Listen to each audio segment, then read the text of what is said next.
Nous ne sommes pas ici, éternel Dieu, pour un jour ou quoi que ce soit. Nous sommes ici, éternel Dieu, pour ce moment qui est un grand moment pour ton serviteur, éternel gloire, à qui tu as donné cette grande idée, éternel gloire, de faire quelque chose pour communiquer une connaissance, éternel gloire, aux jeunes. Père, je prie à ce que ce moment qui est celle de la publication du livre de nos serviteurs, fais à ce que éternel gloire soit le moment de joie.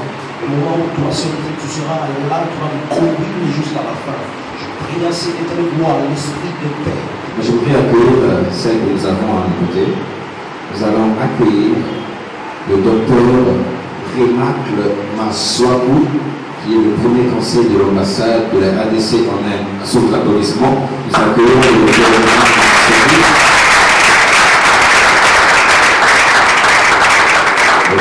Les restes des invités ne sont pas présents. Et quand ils seront là, je crois que le protocole nous fera signe pour que nous puissions l'accueillir. Alors,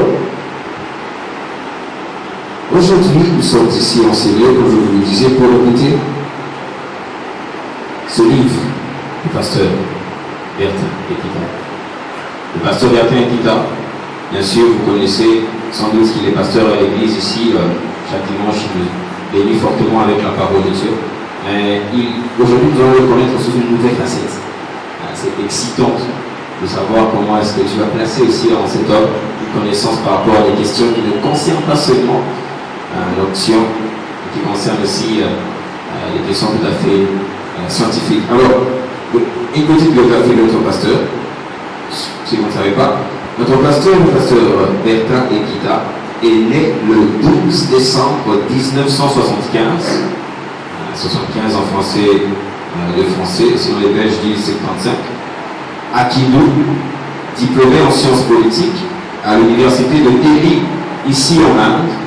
Il est politologue et chercheur indépendant de droit international. Et comme vous le savez aussi, il est pasteur responsable de l'église missionnaire Arche de l'Alliance. Ça fait maintenant à peu près 7 ans qu'il exerce comme pasteur, notre pasteur, dans cette église. Et bien sûr, nous ne pouvons manquer de vous dire qu'il est marié à une seule femme. Et c'est celle qui a été la dulcinée de sa vie, avec 4 autres enfants, dont 3 filles et un garçon. Très chers spectateurs, nous vivons dans un monde en tourment, un monde avec un déséquilibre économique, un monde avec des guerres partout. Tu n'es pas sans oublier la situation de la Syrie. Un monde où la crise économique guette tous les pays. Un monde où vous connaissez les crises, même de la personnalité. Et dans ce monde en tourment, il y a eu plusieurs idées qui ont survolé, plusieurs pensées, philosophies, l'humanisme, le socialisme, les idéologies qui ont motivé les personnes, après même leur mort, jusqu'à aujourd'hui, continuent à venir. Mais on se rend compte que malgré cela, il n'y a pas de changement, il n'y a pas de paix, il n'y a pas d'évolution. Fatalité, y a-t-il encore un espoir? Ce soir, nous avons un espoir. Et c'est là que notre cher pasteur, le pasteur Bertin, s'élève parmi ses penseurs. Car vous savez, les grands hommes discutent autour des idées, les moyens hommes discutent autour des événements, et les petits hommes discutent autour des personnes. À Sarah Kiboé, à le Bakibo. Mais nous, les grands hommes qui sont ici, nous avons partagé une idée, et cette idée du pasteur qui est intitulée dans son livre La Bible et la politique. Vraiment excitant. La Bible et la politique.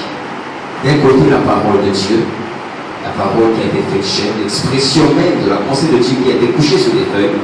De l'autre côté, nous avons la politique, la gestion de la cité et de la chose publique. L'enjeu de savoir comment est-ce que la politique répond à cette question, avec la parole de Dieu répond au problème de la politique. Sur quelles mesures pouvons-nous nous inspirer de la parole de Dieu pour pouvoir avoir une réponse sur la politique? Et le pasteur Bertin a très bien signifié cela par une phrase qui, selon moi, résume toute la pensée de son livre. Lorsqu'il dit « Si tu ne t'occupes pas de la politique s'occupera de toi. » Je pense que ça résume toute la pensée de ce grand livre.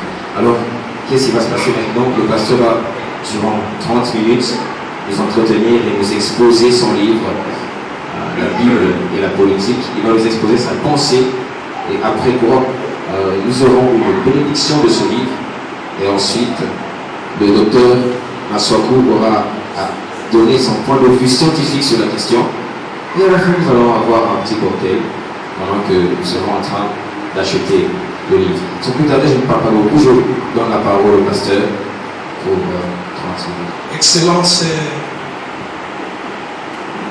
futur cadre de demain, Excellence député, ministre, les chefs d'entreprise de demain, différents invités, il me soit permis de vous avouer que notre joie est comble par votre présence ce soir. Afin de participer à la publication de notre livre intitulé La Bible et la politique. La Bible et la politique ressemblent à l'huile dans la marmite où il y a de l'eau. Leur mariage est possible que par le choc et le mixage des éléments bénéficiaires. Ainsi, eu égard à cette problématique, nous avons voulu oser et parler de la Bible et de la politique. Notre livre est subdivisé à 6 parties avec 60 pages. La première partie sera sur l'exposé de réflexion. Nos réflexions par rapport au double constant. Ce que nous avions constaté en tant qu'intellectuels dans nos sociétés ou dans notre société. Dans cette introduction, vous allez voir que nous sommes en train d'exposer notre constat d'une part et la réflexion de ce que nous voyons d'autre part.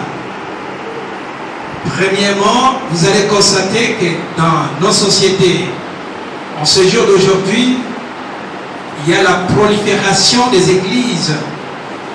Il y a plusieurs personnes qui s'adonnent aux offices religieux. Ils vont prier, ils font des jeûnes de prière. Ils sont dans des campagnes d'évangélisation de toutes parts. Ça c'est d'une part.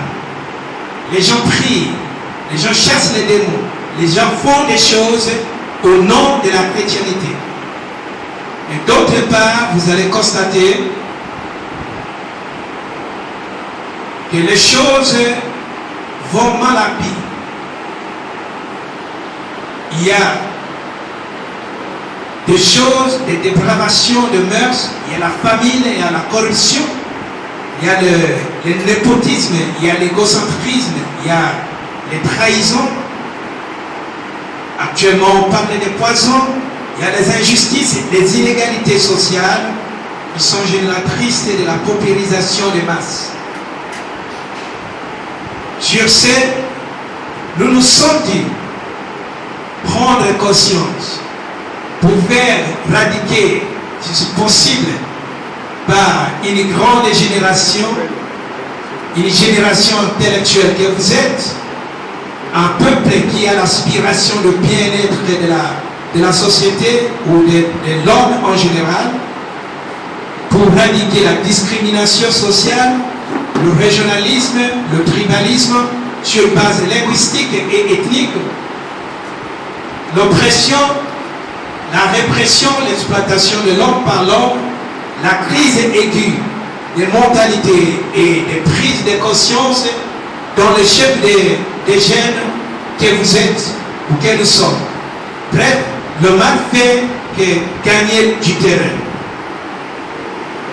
Eu égard à ces une part et c'est d'autre part, le quid était qu'un faire. Puisque nous avons les propos tels que les chrétiens ne peuvent pas faire la politique. Et ce qui s'est dit partout, Et particulièrement dans notre pays, on nous parle de cela, on chante cela, et cela est entré dans le chef des étudiants, voire même des futurs cadres de demain que vous êtes. Vous allez trouver dans ce livre, nous avons pris les citations des grands messieurs, des gens qui ont épaté le monde et qui ont révolutionné les choses. J'ai cité Martin Luther King.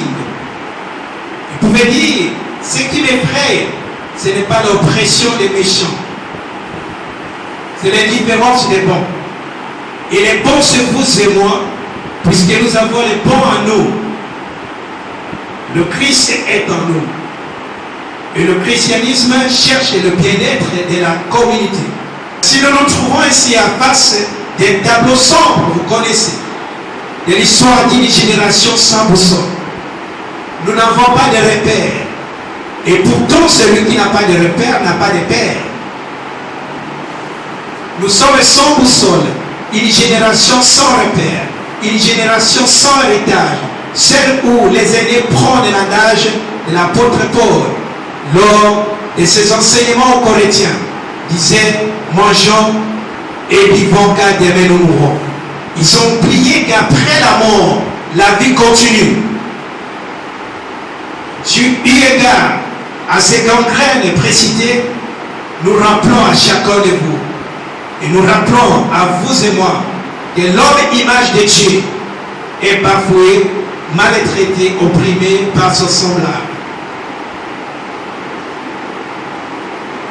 Ainsi, nous osons poser la question, notre foi en Jésus-Christ n'a-t-elle rien à nous dire, nous qui sommes enfants de Dieu, nous qui nous faisons prévaloir que nous sommes chrétiens, ceux qui cherchent le bien-être ou le bien de tous?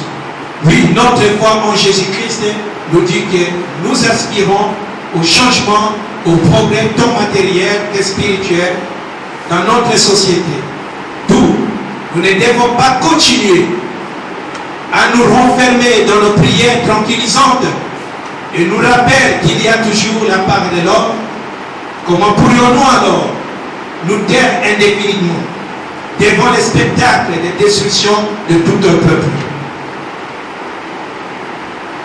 Au milieu de cette souffrance, bien-aimés chrétiens, enfants de Dieu, puissions-nous attendre cette douce voix de Jésus, sauveur des hommes, qui nous demande, chrétiens, qu'avez-vous fait de la puissance et de la transformation, de la libération et du salut de tout homme et de tout l'homme qu'est sa parole, la Bible. Nous sommes influencés par un certain discours apolitique de nos églises et institutions. Les chrétiens ne doivent pas faire la politique. Nous sommes détournés de l'équilibre biblique en faisant néanmoins la politique d'Autriche. Personne n'ignore, ou personne ne sans ignorer que l'Autriche, lorsqu'il a un problème, il cache sa tête dans le sable et il laisse tout son corps dehors. C'est cette politique que les jeunes gens congolais, les jeunes gens africains, les intellectuels et les chrétiens se croient forts. Nous sommes en train de faire ainsi. En nous cachant la tête, comme je venais de dire, sur les sables, en se taisant au profit de la spiritualité, devenant ainsi complices des oppresseurs, des destructeurs, des changeurs scrupuleux des lois à leur faveur, les lois votées par tous. Nous nous sommes donné bonne conscience, je parle des chrétiens, en jouant au Père Noël, en suppléant au pouvoir politique. En ce faisant, nous chrétiens avons permis aux oppresseurs d'exploiter le peuple avec la conscience tranquille par les propos tels que les chrétiens ne doivent pas faire la politique, rendez à César ce qui est à César, à Dieu ce qui est à Dieu. Nous trouvons cette citation dans la Bible et la parole de Dieu, Marc 12, versets 13 à 17. Les passages précités n'ont rien à voir avec l'exercice du droit politique. Il est dit, c'est-à-dire le pouvoir politique romain et les anciens envoyèrent auprès de Jésus quelques-uns des pharisiens et les hérodiens, afin de les surprendre par ses propres paroles. Leur souci était de voir s'il va violer la loi, il va violer le droit politique, il va se rebeller ou on va l'avoir par ses propres mots. Alors, notre Seigneur a fait savoir et a prouvé qu'il y a la séparation dans toutes choses. Il y a la part de l'homme, il y a la part de Dieu. L'homme sur la terre a droit à payer les impôts, ce qu'on appelle les droits politico-économiques. Le refus d'exercer ces droits politico-économiques l'exposerait à l'inattention qui serait vue par les prédateurs comme outrage au pouvoir de César et à ses propres paroles. Le refus de voter constitue une infraction des droits civils lorsqu'on est censé avoir les droits politico-civils de voter. Autant les excuses des chrétiens mal affermis et ignorants de leurs droits politiques constituent un frein au bien-être de tous. Dans cette quête de liberté, d'exercice complet des droits et des devoirs du citoyen, et de libération par la prise de conscience et l'anéantissement d'une mentalité hors d'usage qui nous place au banc d'une médiocrité sans précédent, nous ne sommes pas seuls. Vous et moi, nous sommes là. Croyez-moi, nous nous sentons portés par tant d'autres personnes, des hommes ou des enfants de Dieu, les chrétiens ou non chrétiens, qui comprennent la valeur de notre engagement dans la société.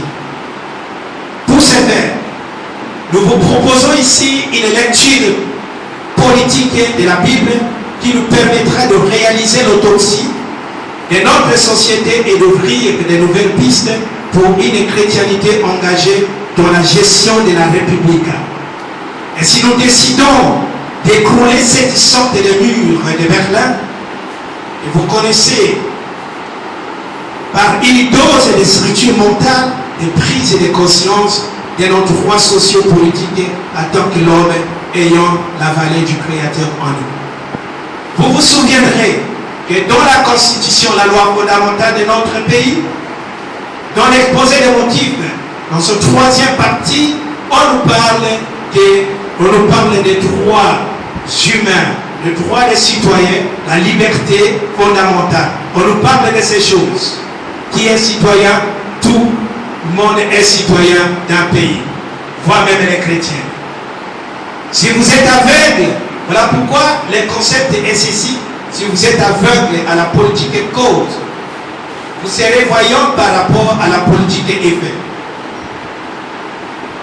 Et ce concept est expliqué de cette manière.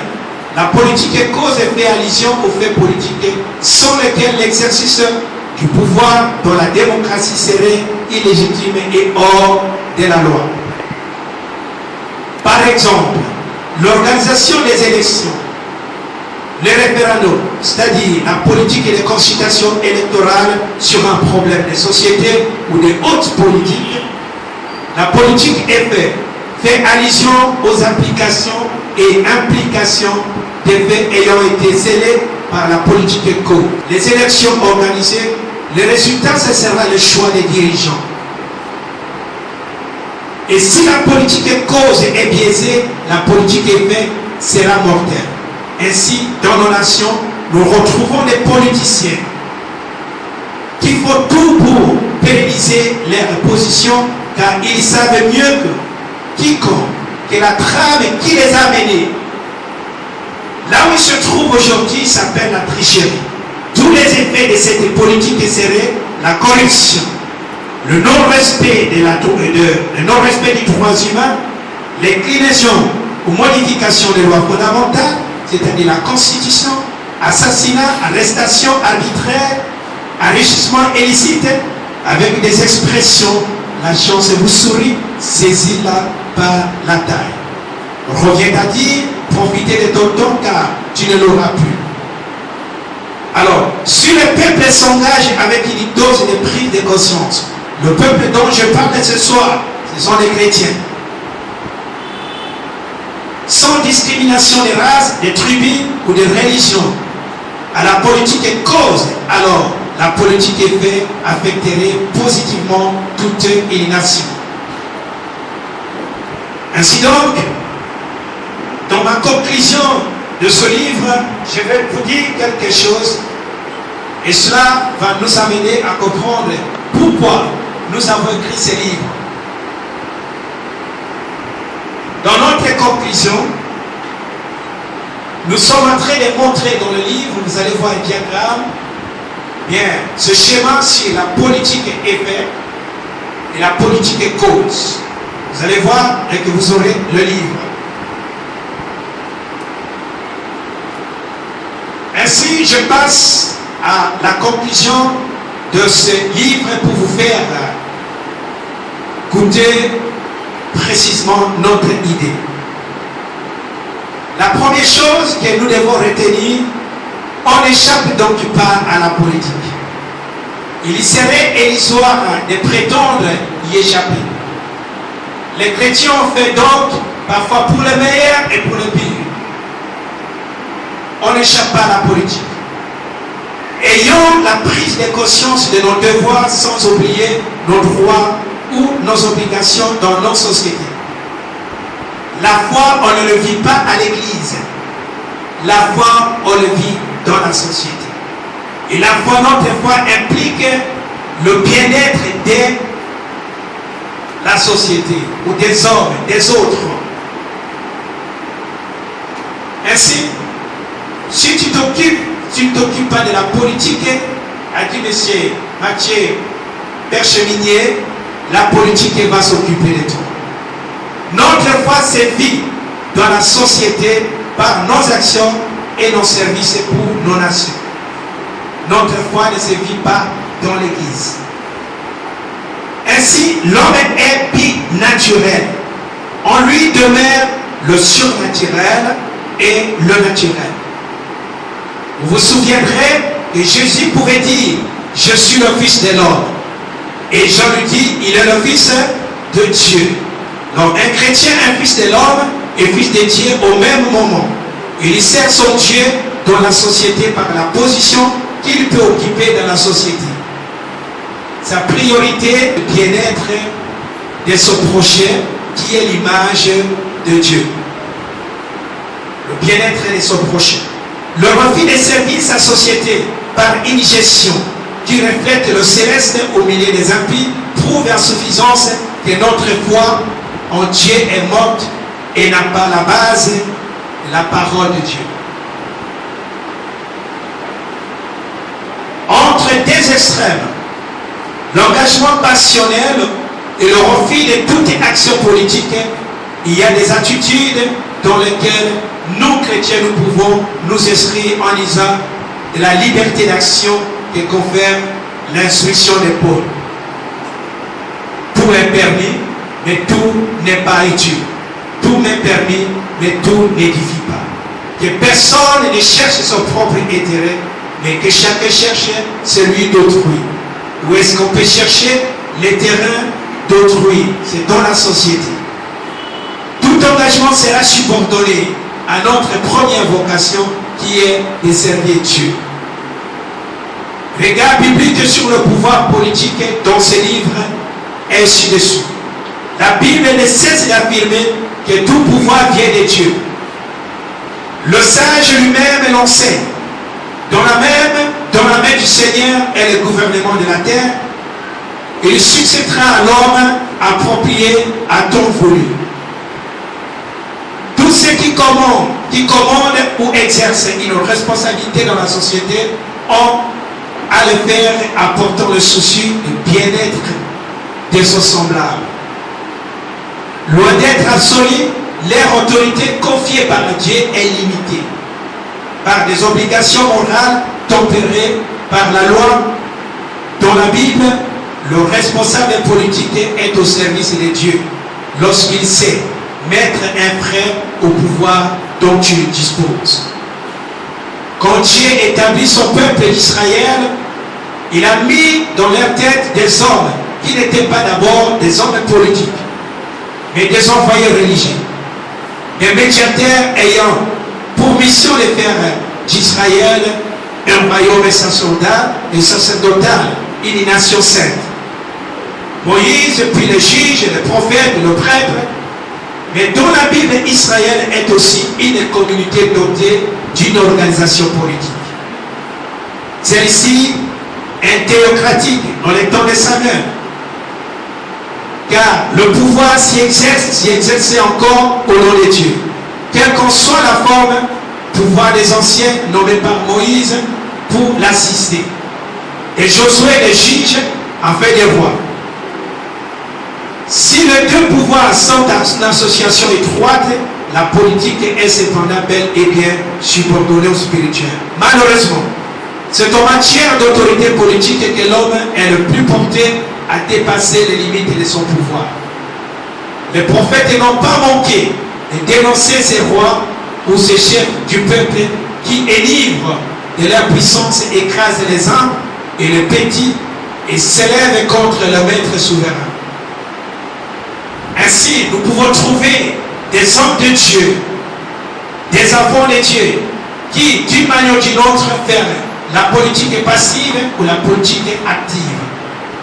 Le Nouveau Testament, quant à lui, témoigne de l'attitude de Jésus dénoncé, qui détiennent un pouvoir terrestre. Face aux autorités juives, Jésus revendiquait sa qualité de fils de l'homme. Face à l'autorité politique, il reconnaît la compétence propre de César. Mais cela ne l'empêchait pas de dénoncer l'injustice de représentants de l'autorité. Notons que Dieu ne nous demandera pas, bien-aimés chrétiens, enfants de Dieu, futurs cadres de demain, Dieu ne nous demandera pas combien de temps nous avons vécu. Par contre, la question sera posée autrement. Qu'avez-vous fait avec toutes les potentialités que j'ai mises à votre disposition pour exceller? Ainsi, notre vie est nulle lorsqu'on ne comprend pas le but ou la raison d'être de notre présence sur la terre. Ces quelques mots ou ces quelques lignes brossent la pensée qui se trouvait dans ce livre. Alors, le squelette de ce livre peut être donné de cette manière. Voilà le squelette ou table élémentaire qui va vous pousser à comprendre et à voir ce livre. La définition de la Bible, vous la trouverez là-bas.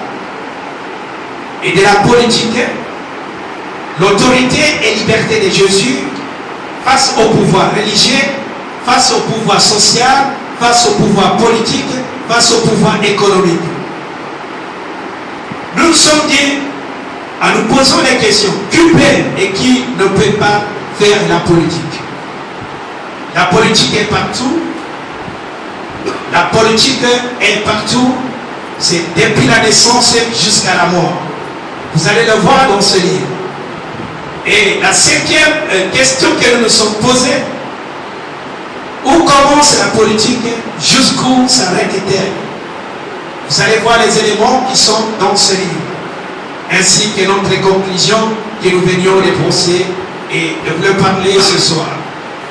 Voilà l'idée qui est dans ce livre, c'est la recherche et le bien-être de tous au travers de vous qui connaissez le Créateur et qui reflète l'image du Créateur. La politique est pour tous. Et Dieu bénisse.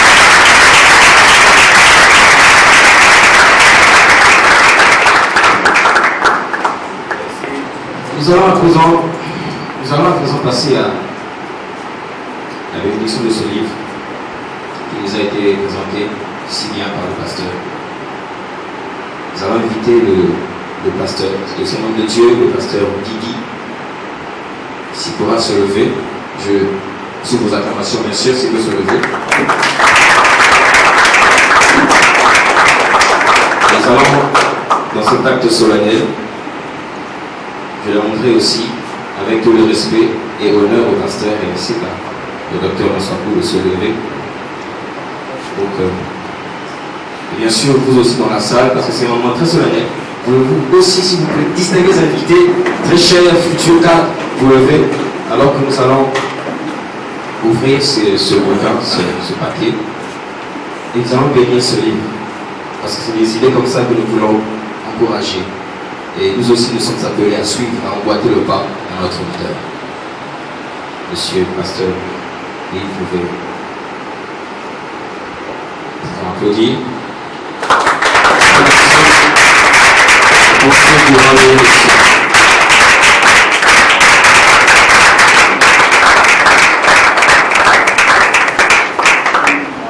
La Bible et la politique, nous laissons la parole aux frères Guy afin qu'ils puissent bénir ce livre.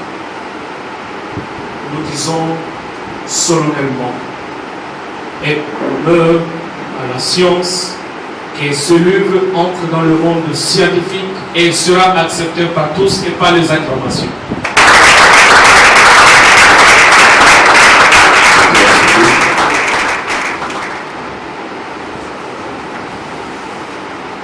Mes chers amis, distingués invités,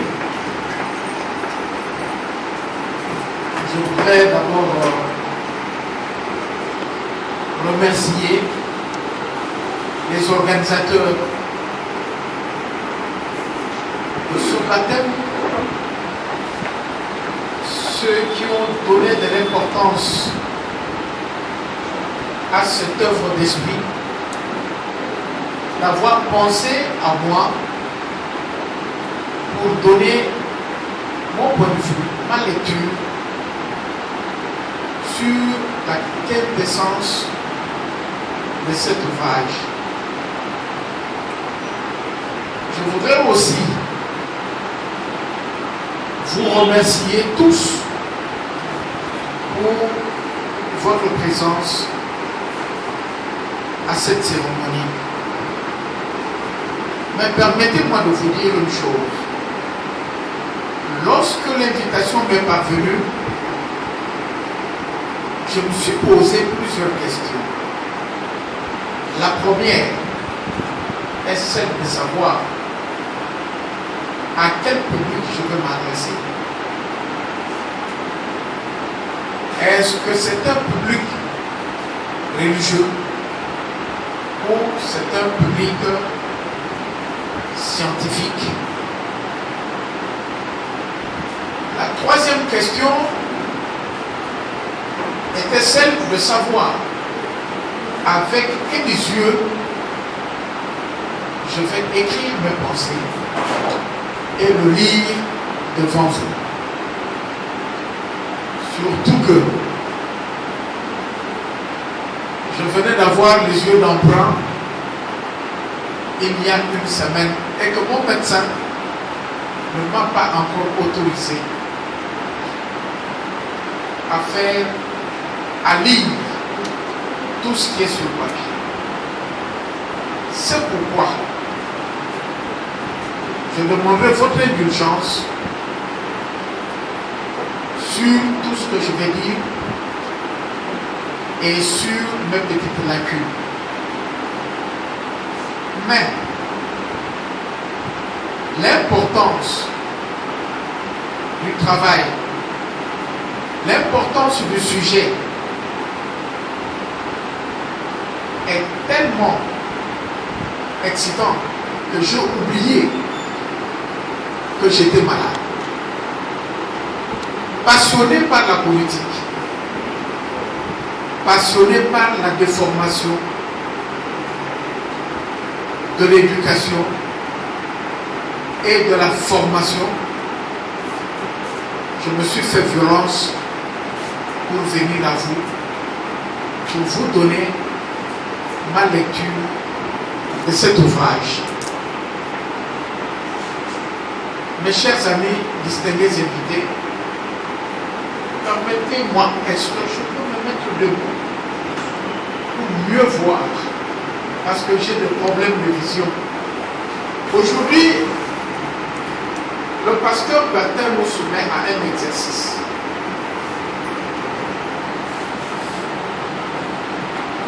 Cet exercice c'est celui de décortiquer un sujet passionnant intitulé La Bible et la politique. Voilà une réflexion que nous propose ce jour à travers cet ouvrage, le pasteur Bertin Ekita, qui dans son double étiquette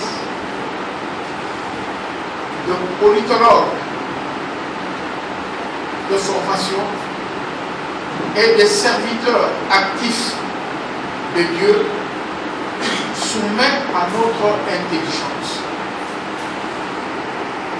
Cet ouvrage qui pose la problématique de l'éternel dilemme du chrétien face à la politique et son rôle dans l'exercice politique est un condensé qui reprend les mots qui minent les églises, le christianisme, la politique, la vie sociale et spirituelle du chrétien politicien. En effet, le débat qui divise la société est essentiellement celui qui consiste à savoir si la pratique politique est compatible à la pratique chrétienne et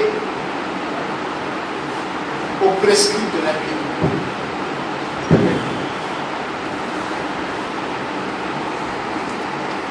Si les uns pensent que la politique doit être l'apanage des seuls hommes politiques, menteurs, corrompus et tueurs du peuple,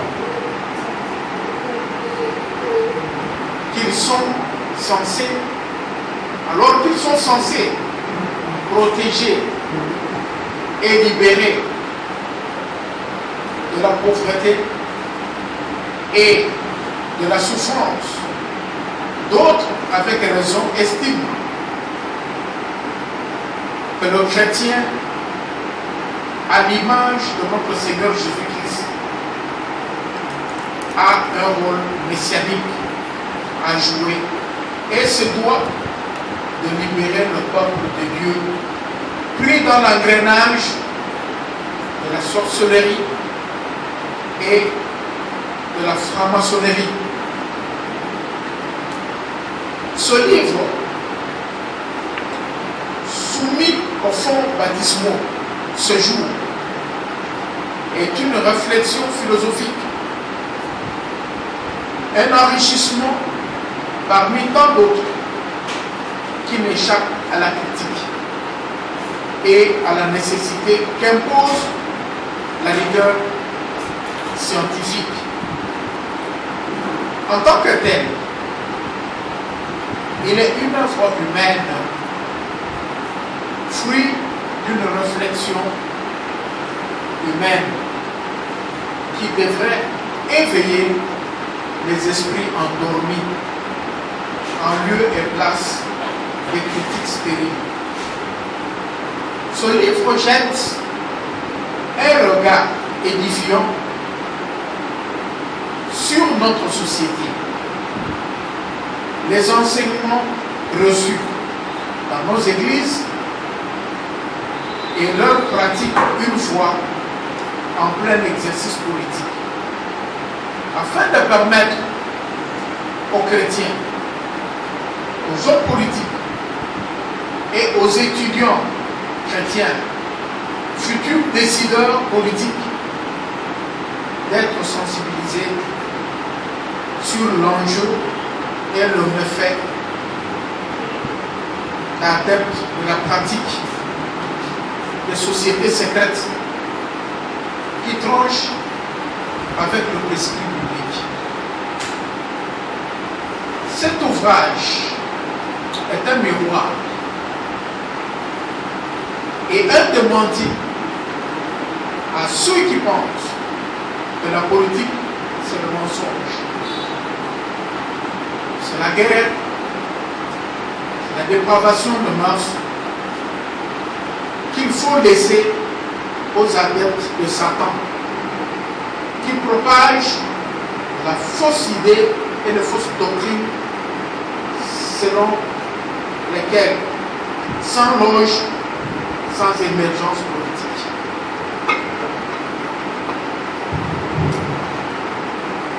Dans ce monde où les idéologies religieuses s'affrontent par les états interposés, le livre du pasteur Bertin vient à point nommé. Le combat pour la conquête et la conservation du pouvoir est un enjeu majeur en ce siècle.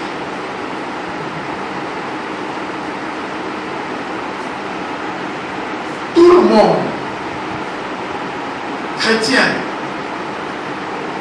comme païen, s'acharne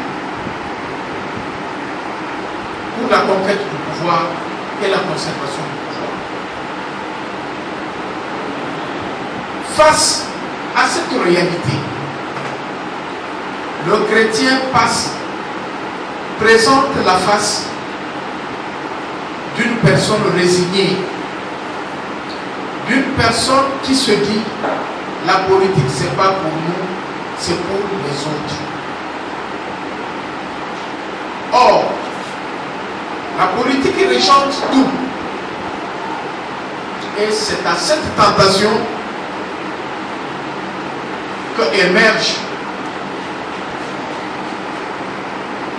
les esprits sataniques. Et c'est à cela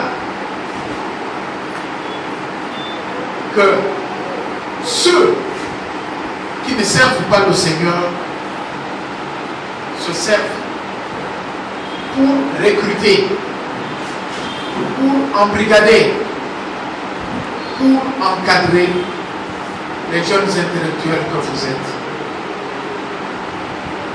Ils ont l'argent, ils ont la domination, ils ont tous les appareils de l'État, ils ont le travail.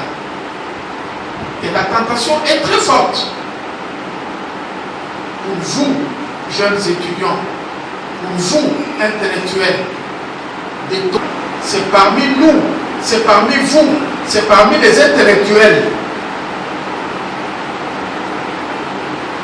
que sont recrutés ces gens-là. Car ils vous disent que c'est une science. Ils vous disent que vous serez illuminés, que vous allez voir ce que les autres ne voient pas. Chers amis, regardez cette société, regardez ce monde. Et c'est un monde parfait. Et pourtant, c'est un monde dirigé par les illuminés. Pourquoi ne voient-ils pas l'avenir? Pourquoi ont-ils peur de ceux qui brillent?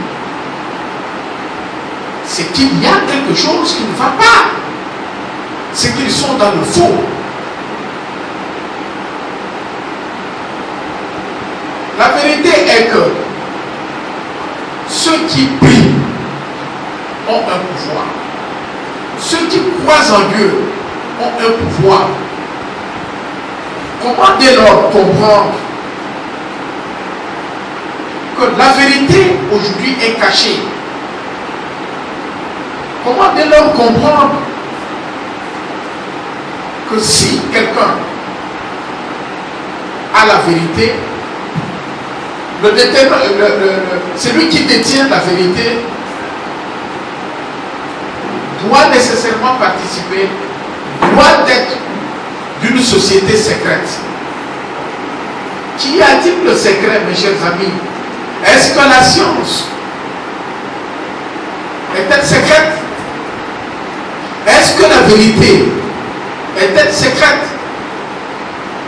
Là où il n'y a pas la vérité, il n'y a pas Dieu. Là où les choses sont cachées, il n'y a pas Dieu. Il n'y a pas la lumière. Il y a le ténèbre. Et c'est à cette prise de conscience que le pasteur Bertin nous confie. Chers amis, soyons prudents. Je ne suis ni pasteur, ni que ce soit, ni même enseignant. Mais je voudrais vous prévenir que ce monde, c'est un monde de diable. Le monde est dirigé par le diable. Mais observez. Est-ce que notre Dieu est le Dieu de la guerre? Est-ce que Melchisédek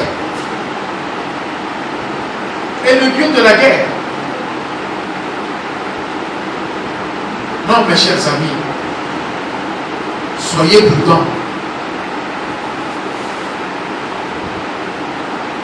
Est-ce que pour acquérir la science, il faut nécessairement passer par les ordres mystiques? Je n'y crois pas.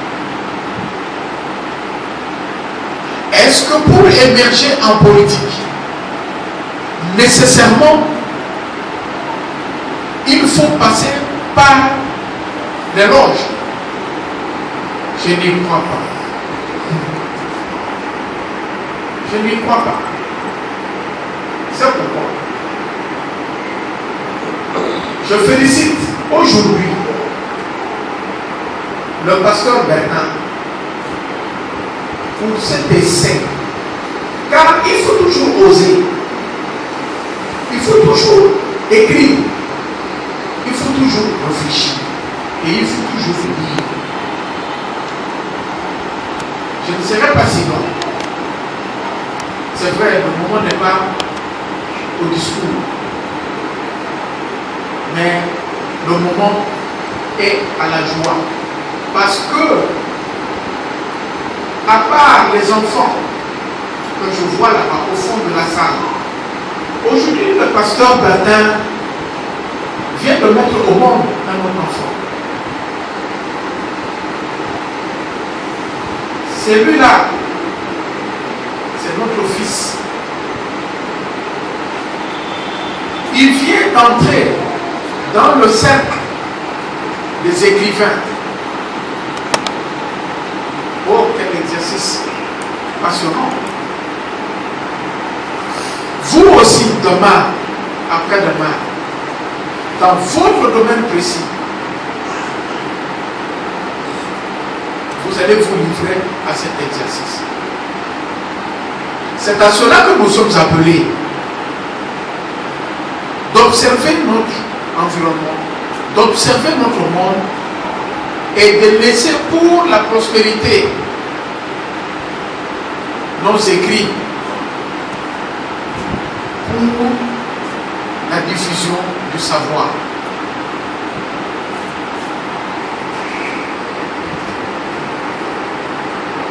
Chers amis, pour paragrapher l'auteur de ce livre, nous devons savoir que le chrétien est le Fils de Dieu et c'est son Dieu dans la société à travers l'homme fait à l'image de Dieu. Sa priorité est la recherche du bien-être de son prochain. Le refus de cette mission prouve que notre foi en Dieu est morte. Que personne ne recherche son propre intérêt, mais que chacun cherche celui d'autrui.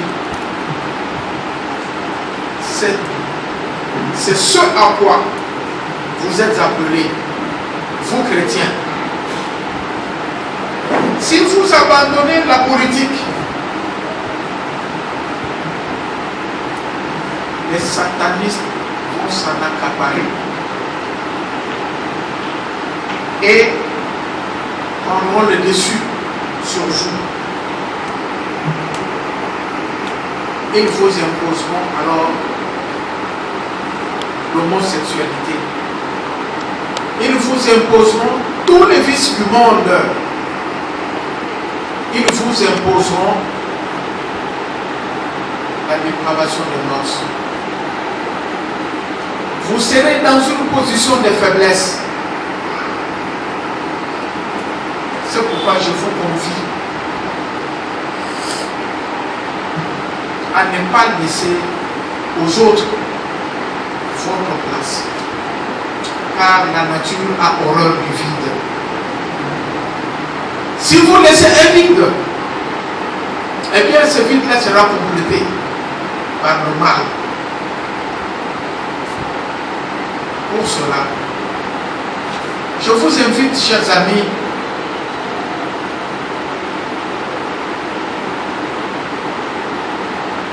à lire cet ouvrage.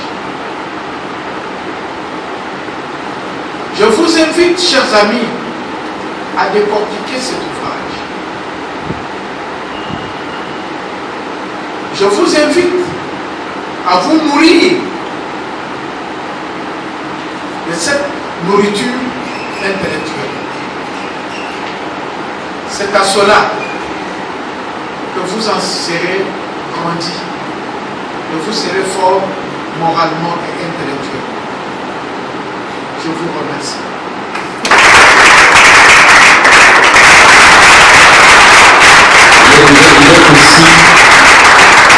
Il est aussi le leader de I-System Group. Ça, c'est juste a glimpse. Vous allez entendre parler de ça plus tard.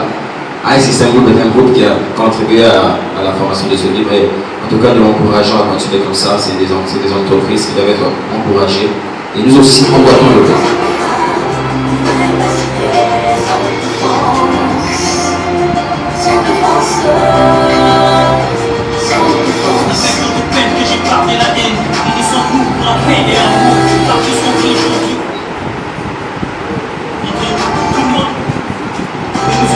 Dieu qui vous décide de tout. À cause de la haine, et tout était rendu ces milliers de morts. Nous en sommes tous unis. Il y aura la paix partout dans les mondes. Christ est venu pour nous mettre ensemble, comment pour nous séparer. Pourquoi la haine? Pourquoi la mauvaise gouvernance? Chacun fait son propre intérêt, et dans l'intérêt commun. Le bien des Congolais a une partie criminelle. Est-ce qu'ensemble pouvons-nous chanter ça?